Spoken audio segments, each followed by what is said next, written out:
বাথৌপুৰীত কেন্দ্ৰীয় বাথৌ পূজা আৰু মেলাৰ সোণালী জয়ন্তীৰ সামৰণি অনুষ্ঠান আৰম্ভ।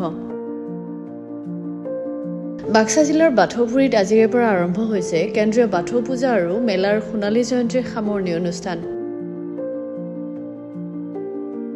9 দিনীয়াকৈ অনুষ্ঠিত হ'বলগীয়া এই কেন্দ্ৰীয় বাথৌ পূজা আৰু মেলাৰ আজি ৰাতিপুৱা মুখ্য দুৱাৰ উন্মোচন কৰা হয়।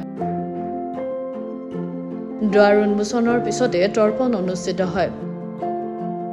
ইয়াৰ পিছতে বাথৌ মন্দিৰ উদ্বোধন কৰে জিলা আয়ুক্ত গৌতম দাসে। অতিথিশাল উদ্বোধন কৰে দিহিৰা পৰিষদীয় সমষ্টিৰ MCLA ঘনশ্যাম দাসে।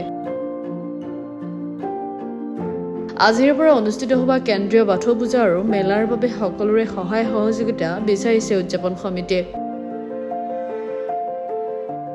আমি 51 celebration এতিয়া আমি 51 celebration আমি এতিয়া আজি প্ৰথম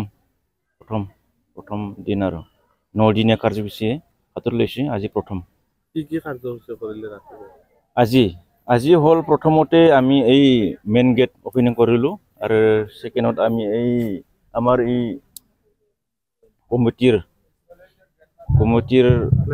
আন্ডাৰ ফ্লেগ হোষ্টিং আছে, এইটো হোষ্টিং কৰিলো আৰু এইটো কি কয় এইটো এই সমিতি কি কয় এইটো ওপেনিং কৰিলো।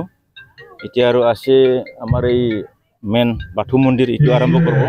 ডিচি ছাৰ আহি আছে, ওপেনিং কৰিব। পূজা 9 দিনে পূজা থাকিব আৰু তাৰপিছত ৰাতি আমাৰ কালচাৰেল প্ৰগ্ৰাম থাকে, এইটো হৈ যাব আৰু কিবা আকৰ্ষণীয় বস্তু এনেকুৱা আমি কৰা নাই। ৰাতিৰ এনে ছিংগাৰ আহিছে, বাকী একো আকৰ্ষণীয় এনেকুৱা কৰা নাই।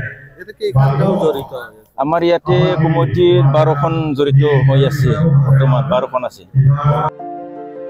বাক্সাৰ পৰা নীৰজ কুমাৰ শৰ্মাৰ ৰিপৰ্ট, গ্লোবেল NE 24/7।